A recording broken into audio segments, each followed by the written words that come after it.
Si tha jo, moza tek firma vit. Në nadjeta.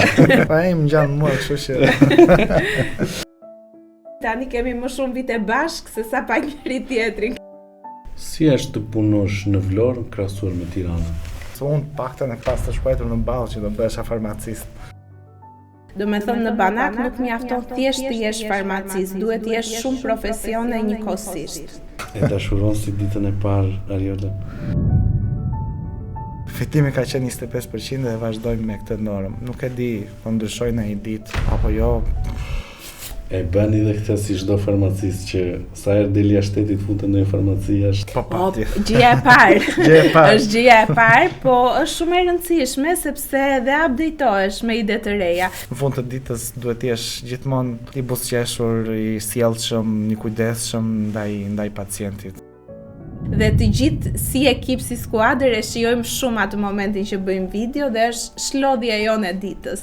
Ju ka prekur fenomeni i largimit të popullsisë tek farmacitë tuaja? Paga më e lartë që ti merr nga puna në farmaci është mënyra se sa njerëzit të vlerësojnë, edhe se si të vlerësojnë dhe se si e shprehin mirënjohjen. Dashuria është ndjenjë komplikuar me shumë histori brenda.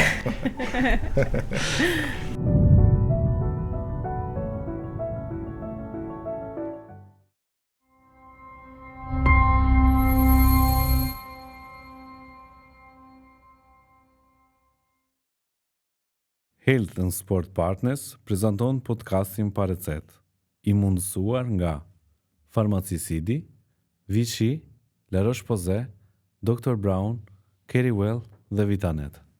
Thuhet se shëndeti nuk vjen gjithmonë nga përdorimi i medikamenteve, por vjen edhe nga qetësia e mendjes, shpirtit dhe zemrës. Vjen nga e qeshura dhe dashuria.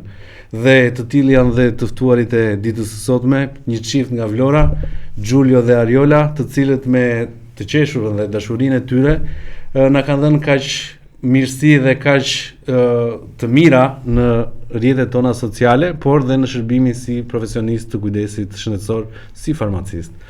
Mirë se erdhët Giulio, mirë se erdhët Ariola.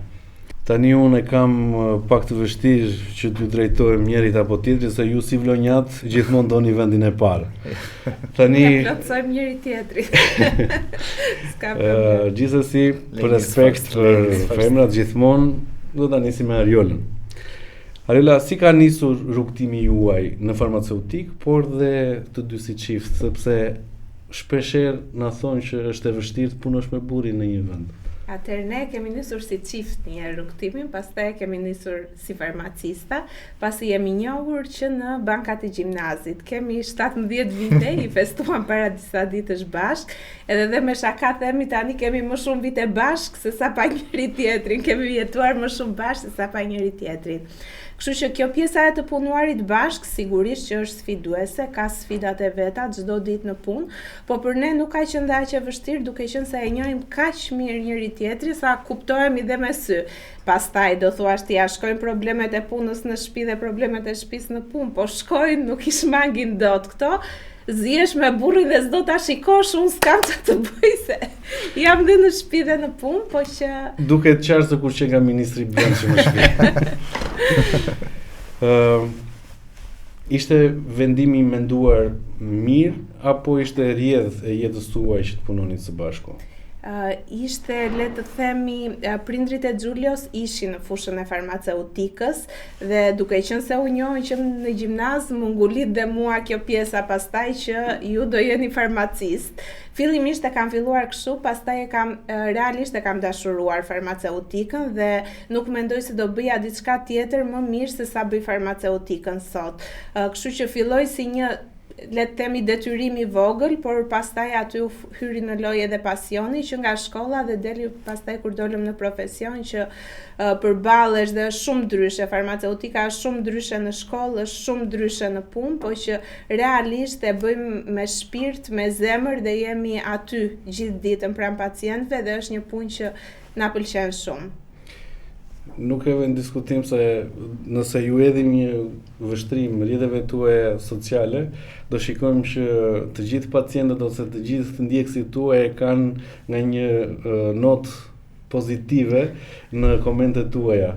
shumë e rëndësishme për ne në punë, energjia pozitive. Unë e them gjithmonë, unë nuk funksionoj dot pa energjinë pozitive në punë. E kam shumë të rëndësishme si me njëri tjetrin, si me pjesën e stafit, të kemi një energji pozitive, se kur ti je me energji pozitive, e të rreqat e energji pozitive dhe te pacienti, je shumë herë më mirë në shërbim, e jep shërbimin shumë herë më mirë, kështu që kjo energjia për ne është shumë e rëndësishme. Giulio, tani po të drejtojmë ty. Se Ariola e mori drejtimin dhe me çfarë po shoh unë nuk ka për të lënë hapësira. Plotësojmë njëri tjetrin, kështu që Cila kanë qenë sfidat më të mëdha tuaja në fillim të karrierës si farmacist, por dhe në vazhdimsi të saj?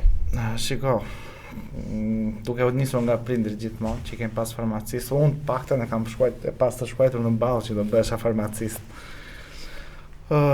Trashëguam një farmaci të vogël, avash me luftë ditë për ditë, duke u përpjekur çdo ditë me ide të reja çdo ditë. Arritëm ta zmadhonim pak, pastaj pas një farë kohe arritëm ta bëjmë ajo që është sot, që ishte një ëndër e të dyve. Në një farë pike i thash Ariola mos po e bëjmë shumë të madhe. Edhe ishim në një panair në Bologna, edhe atje pam një farmaci realisht shumë, mund të ketë qenë 1000 metër katror.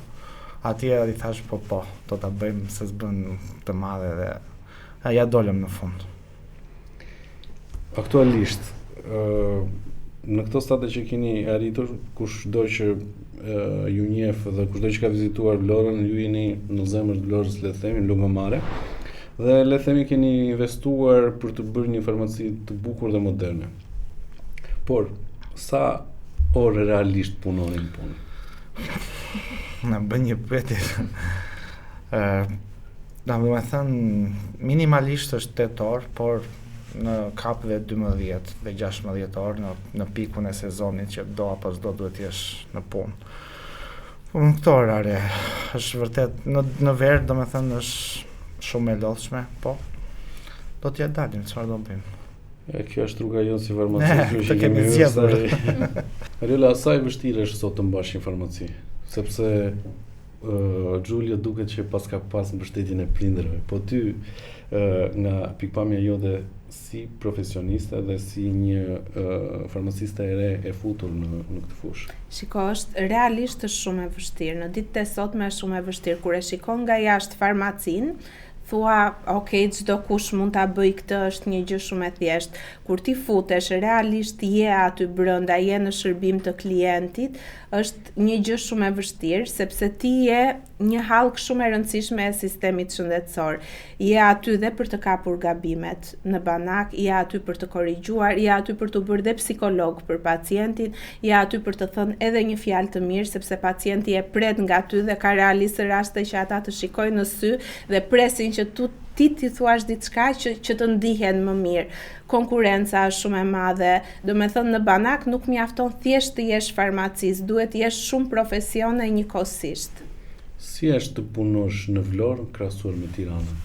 Sepse gjithmonë më shkruaj një ide që rrethet janë më të lehta për të punuar. Nuk është e vërtet që janë më të lehta.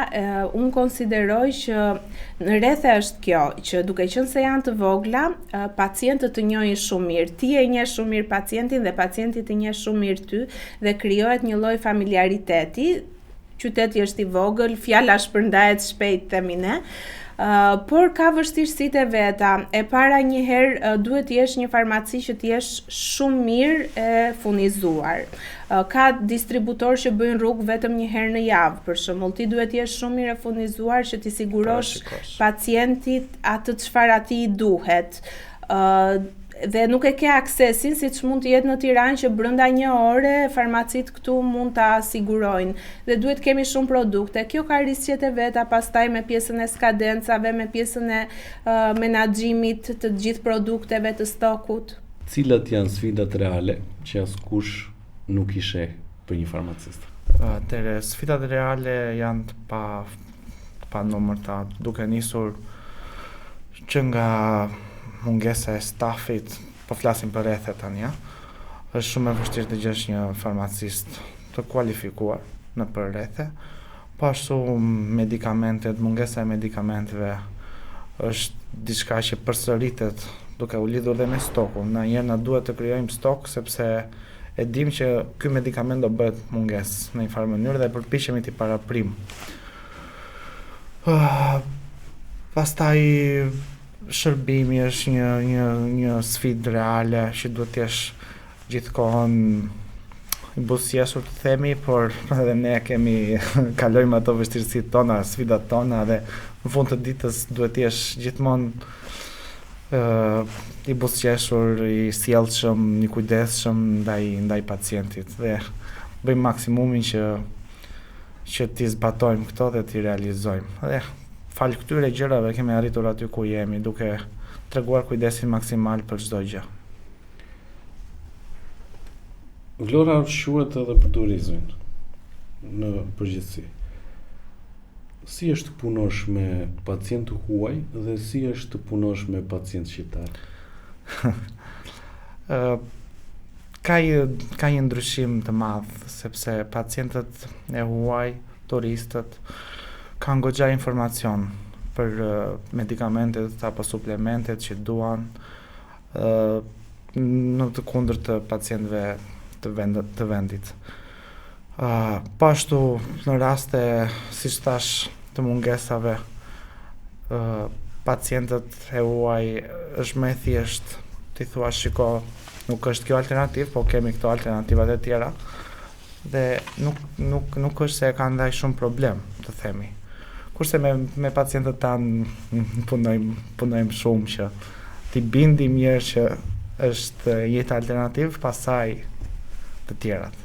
Që të shpjegojmë edhe pak një fenomen i cili çdo farmacist përballet, mendoj unë.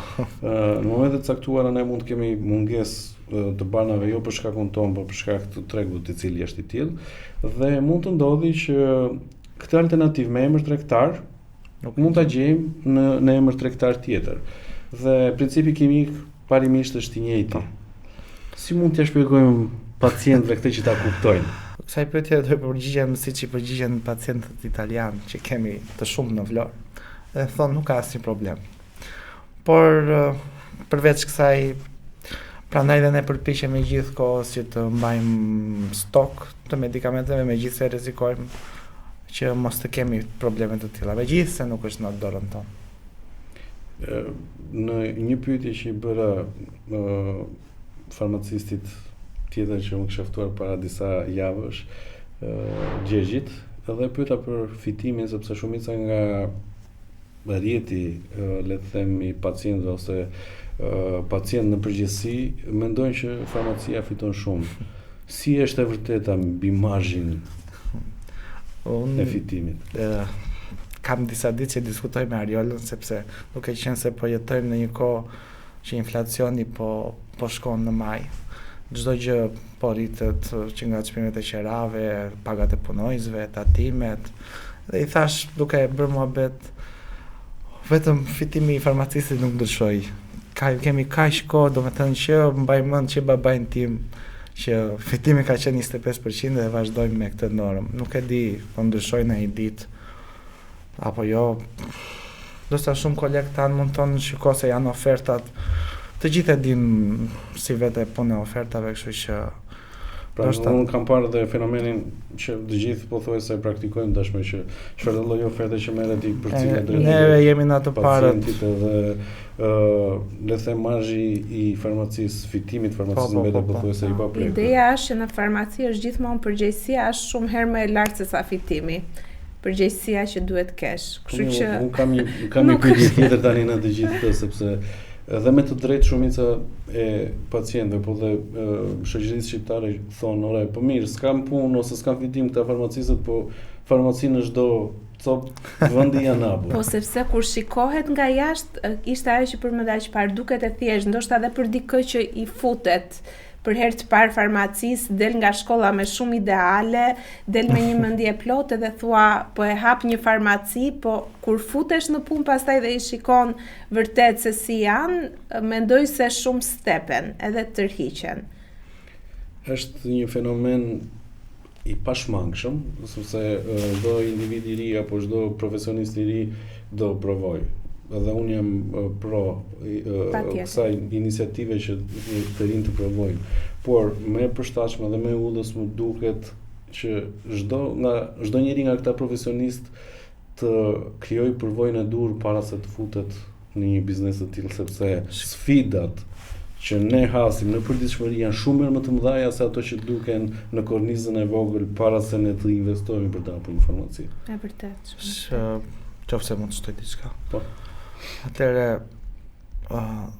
nëse kur një farmacist që bën atë stazhin 3 vjeçar, nëse në këto 3 vite, 1 vit do të bënte një punë në një distributor, është një ide imja, do dilte shumë herë më i përgatitur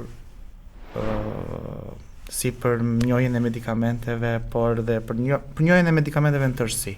Unë kam punuar vetë, edhe prandaj po flas kështu, sepse del vërtet dhe realisht shumë i përgatitur. Domethënë, ndoshta nuk di për çfarë mund të shërbejnë konkretisht, por krijon një ide, mund të njihesh me një gamë të gjerë medikamentesh. Ndoshta pasaj kur del në banak mund të di rreth 80% të medikamenteve që qarkullojnë. Një ide imja që duhet ta bëjnë dhe ndihmon shumë farmacistët e rinj, domethënë.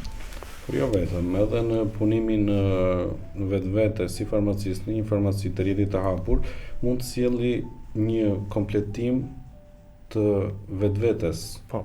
Sepse ndryshe kur ti je i punësuar diku dhe mëson ke dikë i cili të mbështetësh gjithkohës dhe të mëson të orienton, dhe ndryshe kur ti futesh drejt për drejt vetë me veten tënde në një farmaci e cila gjithë peshën që ndoshta duhet ta mësoje gjatë kësaj periudhe 3 vjeçare që ne diskutojmë, do ta heqësh ndoshta edhe duke humbur. Po. Dhe kjo është një nga edhe demoralizon, dhe detyron pastaj thua nuk ja vlen andaj këtej. Ju ka prekur fenomeni i largimit të popullsisë tek farmacitë tuaja? Na ka prekur, realisht na ka prekur, dhe nëse prek Tiranën, rrethet i prek shumë fish, sepse përveç pjesës së largimit jashtë, është pjesa që nuk kthehen në rrethe, po qëndrojnë në Tiranë. Dhe është realisht shumë e vështirë që sot të gjesh një farmacist që të jetë në radhë të parë human, siç e do profesioni jon, të jetë profesionist edhe të ketë energjinë pozitive, se unë e kam të rëndësishme. Pra duhet i ketë të treja këto që të jetë në një shërbim, le të themi, optimal për pacientin. Shiko, Ariola, vërtet ekziston kjo gjë që thua ti, por nga ana tjetër kemi edhe shumë farmacistë të cilët thonë ne nuk kemi të vlerësuar, ne nuk kemi aty ku duhet, ne jemi të shfrytzuar etj. A janë të shfrytzuar sot farmacistët dhe a janë të vlerësuar sot farmacistët? Atëherë, si profesion, farmacisti sidomos në Shqipëri ku ne jetojmë është nga profesionet më të nënvlerësuar.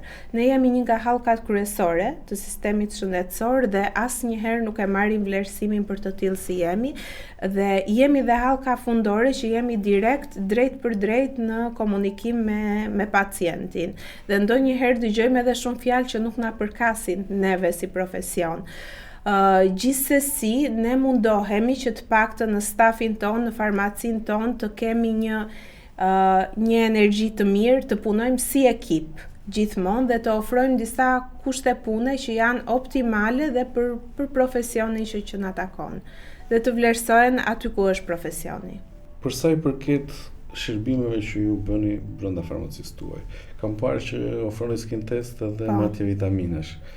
Shumë njerëz janë skeptik në këto veprimtari që mund të kryejnë brenda farmacisë. Sa të besueshme janë për pacientin? Tani të flasim hapur, ashtu siç po flasim deri tani, realisht këto nuk janë diagnostifikuese, janë thjesht teste orientuese. Asnjëherë nuk i kemi cilësuar, sidomos pjesën e matjeve të vitaminave si diagnostifikuese. Janë më shumë për pacientët që duan të shikojnë një gjendje të përgjithshme të tyre dhe duan të shohin diçka më shumë, por Në çdo rast rekomandojmë analizat në gjak edhe konsultën me mjekun.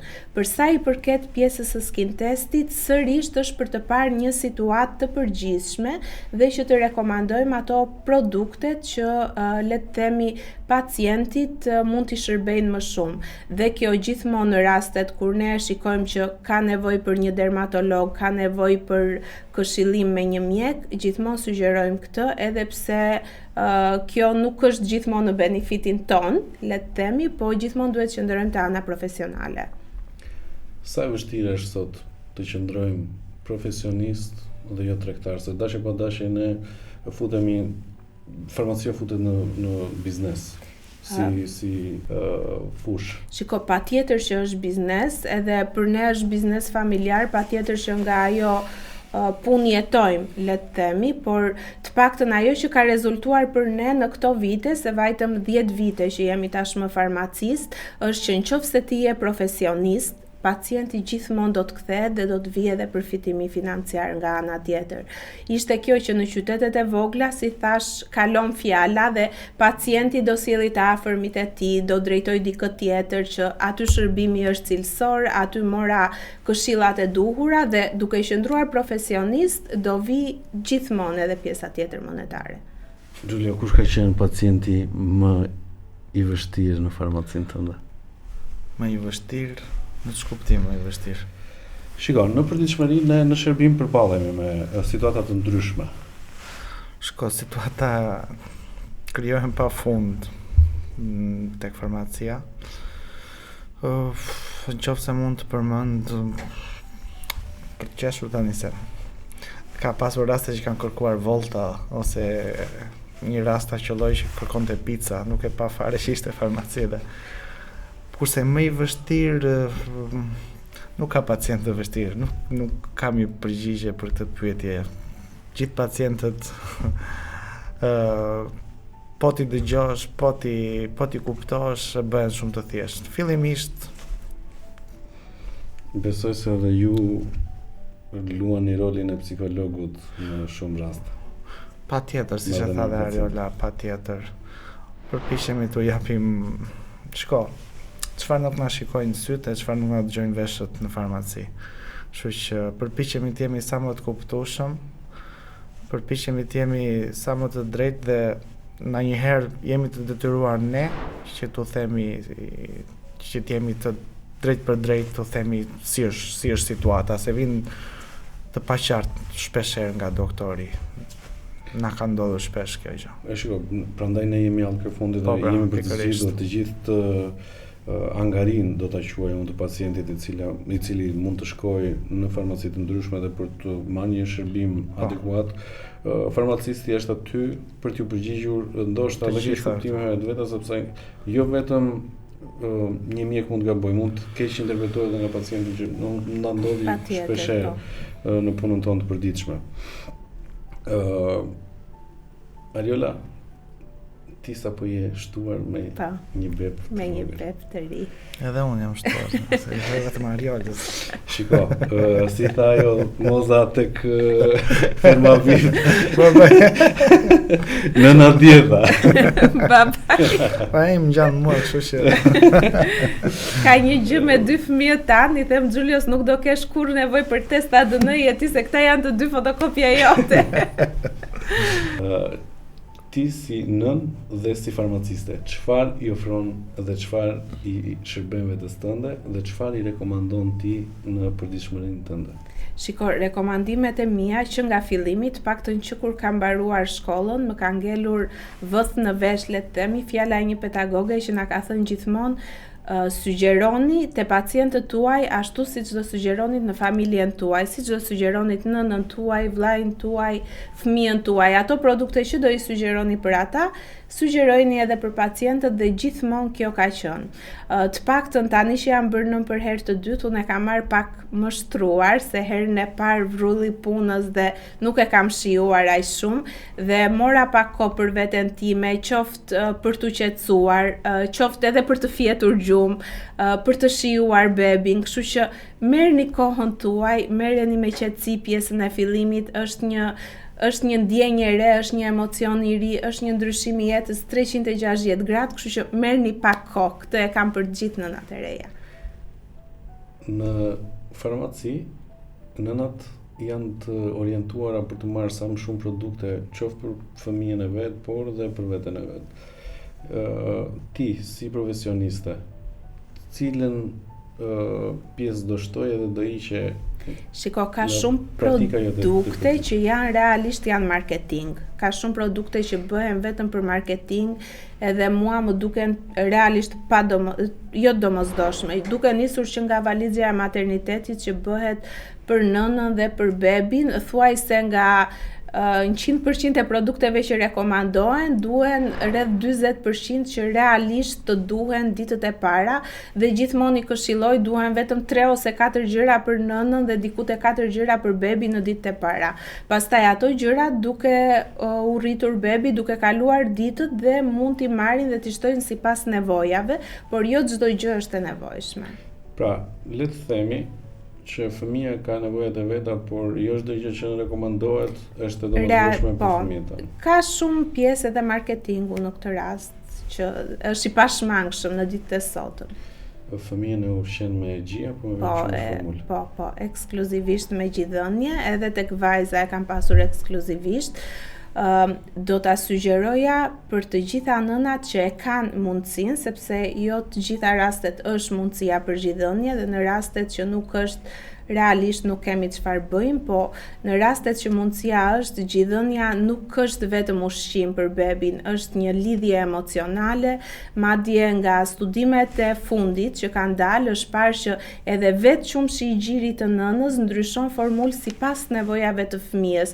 Nëse fëmia për shembull është duke kaluar një viroz, qumshi i gjirit do të jetë më i pasur me antitrupa për rritjen e imunitetit të bebit, kështu që është një gjë magjike, është lidhje, është imunitet, është emocion. Për gjitha nënat që e kanë mundësinë, do ta sugjeroja.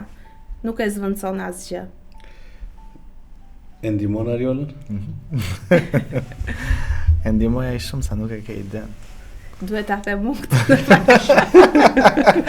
Po jo, realisht është një ndihmë shumë e madhe, edhe pse Xhulia ka pak më shumë ngarkesë për momentin, sepse unë kam marrë një pauzë nga puna, këtë periudhë jam dedikuar pak më shumë fëmijëve, dhe e kam pasur një ndihmë shumë madhe, sidomos edhe netët që janë pak të vështira me një beb të vogël, e kam pasur një ndihmë shumë madhe, nuk e prisja, i thash që ta dija që do më ndihmoj, kaq shumë da kisha bërë më shpejt bebin e dytë.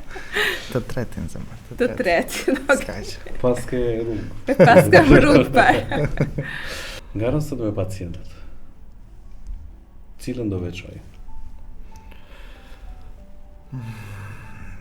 Shko, ka shumë raste që mund të veçoja, po nuk po i zgjedh ata. Po zgjedh rastin e një paciente italiane që ishte disa ditë që kishte mendime të këqija, nuk po flinte gjumë, edhe kështu, edhe mi shprehu këto gjëra, sepse ata realisht kanë një farë respekti për farmacistët që unë i vlerësoj shumë. Me thënë, nuk e di, drejtojnë vërtet shumë këndshëm dhe të japin vërtet një energji të mirë. Gjithsesi, i sugjerova një suplement, edhe ajo më erdhi për 2-3 ditë, më tha, më ke shpëtuar jetën, Nuk është se bëra, në syrin tim, nuk është se bëra një gjë të madhe. Në qoftë se magnes bisglycinati dash. Por për në syrin e asaj ishte vërtet, më tha, nuk do vete më te psikologu. Thash, okej. Vërtet ishte një ndjesi shumë e mirë që më dha. Dhe më bë shumë qejf që arrita të jepja një zgjidhje. Janë rastet që pacientët të bëhen si familje, sidomos pacientët që janë, ne në farmaci kemi nga gjitha grup moshat që i kemi pacient, kemi të rinj që realisht kemi krijuar dhe një shoqëri, le të themi, nga farmacia kemi krijuar dhe shoqëri të re, kemi dhe pacientët që janë kronik që në një farë mënyre në këto 10 vite na kanë parë të rritemi si fizikisht si profesionalisht. Dhe nga këta pacient ka shumë raste, madje një i fundit ishte tani që më thonte do të vi në shtëpi dhe do të uroj për djalin. Më thuaj ku e ke shtëpinë, se e kam shumë rëndësishme që të vi dhe të uroj, të bëhesh si një familje. Dhe kjo puna, kjo është paga më e lartë që ti merr nga puna në farmaci është mënyra se sa njerëzit të vlerësojnë edhe se si të vlerësojnë dhe se si e shprehin mirënjohjen, dikush të sjell portokalle nga shtëpia, dikush të bën turshi, dikush janë këto gjërat e vogla në rrethe që realisht ta mbushin zemrën dhe thua sa me fat që jam që kam këtë punë edhe që njoh njerëz të tillë. Në video tuaja ka video aq komike po dhe aq profesionale. Si keni arritur t'ja merrni zemrën shqiptarëve? Tani, po tregojemi modest dhe po themi që kemi marrë zemrën shqiptarëve. Videot tona kanë ardhur shumë natyrshëm dhe kush është farmacist dhe është farmacist që punon në banak e di se sa të konsumon dhe se sa të lodh dhe sa ti ngarkohesh psikologjikisht në fund të ditës dhe për ne këto videot janë ajo qetësia dhe ajo shlodhja jon dhe ai shkarkimi i të gjithë ngarkesës sepse realisht i shijojmë shumë dhe të gjithë si ekip, si skuadër e shijojmë shumë atë momentin që bëjmë video dhe është shlodhja jon e ditës. Në përgjithësi çunat e kanë pasur problem daljen para kamerës apo të daljen në rrjetet sociale për të bërë video komike, por dhe profesionale. Si arritet ta pranosh ti këtë? Dhe një çun vlonjat mbi të gjitha thuaj që kush e di se sa e paragjykoj. Ja, si ishte. Nuk ishte aq e vështirë. Na jepet dhe pak, domethënë nuk kemi emocione për këto gjëra, po megjithëse Ariola duket sikur s'ka emocione, ka shumë emocione tani, kështu që Jo, Giulio, kur filloj me video, ja bën ai shumë qejfin dhe vinin i bënin ai shumë komplimenta nga afër sa që i dha zemër. Këti mua nuk më komplimentonte njëri fare. Giulio, thotin kur Giulio sa ai ç'pas ka qenë për video. Po duket se që ke bërë xheloze. Po çik po. Bukur është se unë nuk është se jam tip shumë shakaxhi, jam serioz përgjithsisht edhe kur vinë pacientët, a që shikojnë videot atje presin të unë bëj një shaka, ti bëj për të qeshur, apo diçka të tillë. Shkoj them se nuk është se jemi dhe shakaxhi, dukemi atje. Në përditshmëri merresh dhe me moshën e tretë, me pacientët e moshës së tretë. Sa e bukur është të punosh me ta? Aq sa e bukur para aq dhe e vështirë, sepse janë në qoftë se do t'i veçoja pacientët e moshës tretë janë ata që thjesht Ariola na sjellin portokallë, turshi, më the të thash.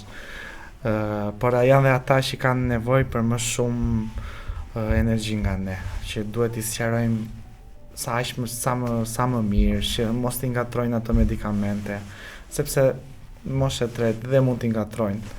Kështu që Ja dhe më të vështirë për të bindur për alternativat, kur ka mungesa në treg. Ajo është sfidë më vete pastaj. Më pritet që pak kush pacienti më i vështirë ndoshta do të thosha pacientin e moshës tretë.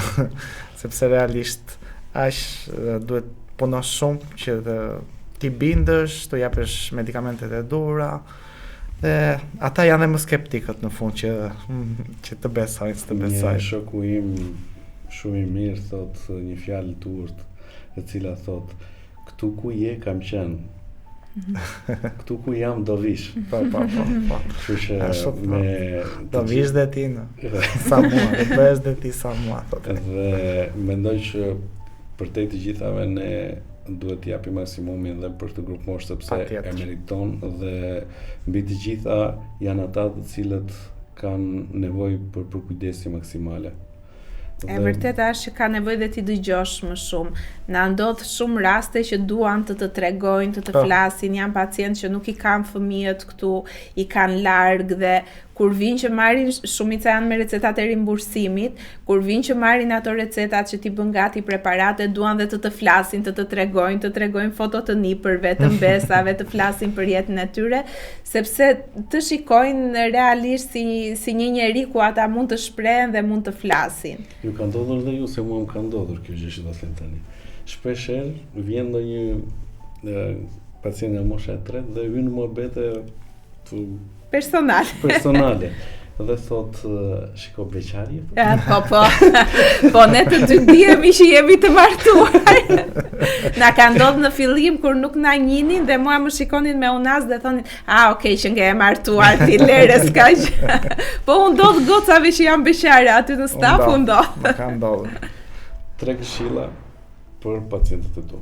Tani, këshilla që të jem fikse se i ndajmë edhe sipas grup moshave, le të themi.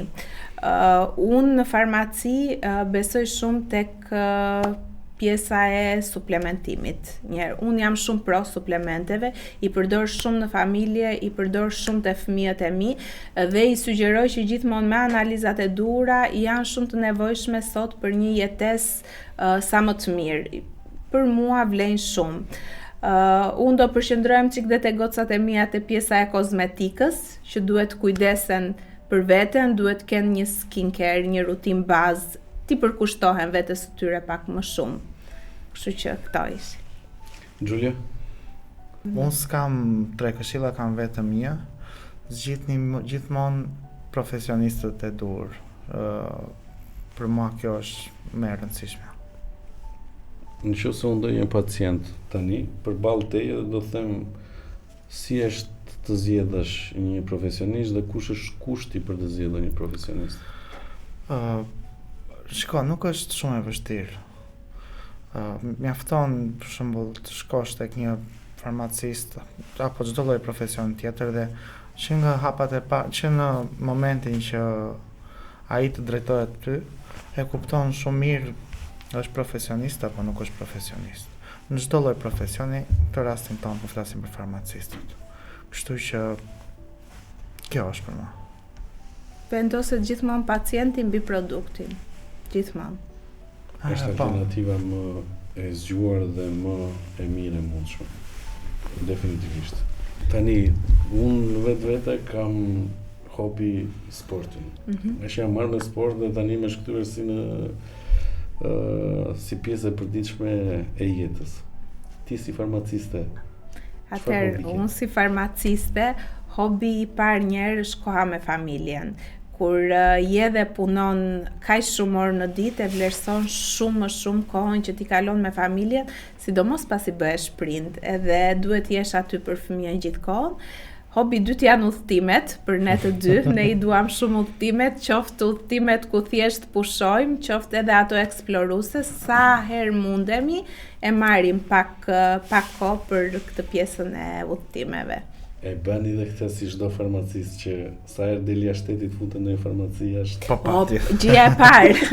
Është gjëja e parë, po është shumë e rëndësishme sepse edhe updatohesh me ide të reja.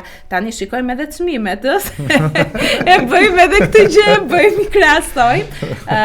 Po realisht, sidomos në shtetet e Europës, shikojmë edhe updatohemi gjithmonë, shikojmë mënyrën e vendosjes së produkteve, shikojmë shumë gjëra që mund t'i shohësh si profesionist. Shumë i madh, realisht është shumë i madh. Janë mënyra implementimi dhe të sjellen dhe qasje tjetër në farmacitë tuaja. Dhe këto udhëtime dhe të bëjnë që në një farë mënyre të shkëputesh pak totalisht nga farmacia, sepse ka nevojë që her pas here thjesht të shkëputesh, edhe pse kur je dhe pronar dhe punon vet, totalisht shkëputje nuk ka kurrë se je në telefon, po sido që ti jetë ndryshon pak ajri, themi ne. Po, tamam. Për ty si vlonjat, kush është hobi? Përveç detit. Për mua si vlonjat. Tani nëse mund ta them, unë s'jam në Vlora jashtë. Unë jam në Mallakastra. Kështu që jam i naturalizuar si vlonjat. Lindur rritur në Vlorë. Hobi në udhëtime do thosha edhe unë, por Ariola ka qef udhëtimet eksploruese, unë kam qef ato udhëtime që vetëm rri. Nuk kam qef të lëviz, dua vetëm të pushoj. Kjo dukesh që mbajti vërtetësh më të madhe në punë. Për ta mbyllur.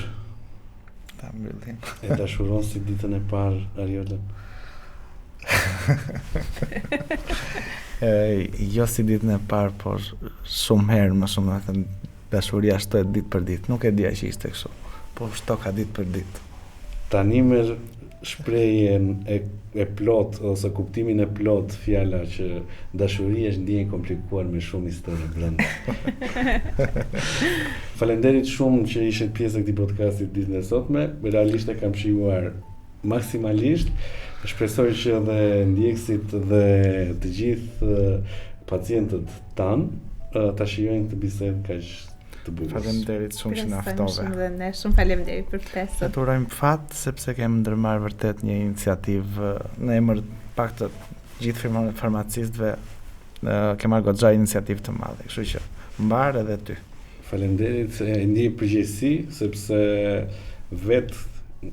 HSP-ja, Health and Sport Partner, ka marrë një peshë të madhe në vetvete për të krijuar standarde të reja për tregun farmaceutik, për profesionistët e kujdesit shëndetësor, mjekët, infermierët, fizioterapistët, por duke ditur që unë vetë jam farmacist, jam i detyruar dhe i dënuar që farmacistët të kenë zërin e duhur, të kenë figurën e duhur në treg dhe jam gjatë gjithë kohës me mendimin që kushdo individ që do të thotë diçka, ka diçka për të nxjerrë anën e mirë të profesionit dhe zhvillimit të tyre, unë jam i hapur, podcasti është i hapur, PSP-ja është e hapur për të krijuar rrugën dhe për t'i dhënë hapësirën e vetë çdo individi.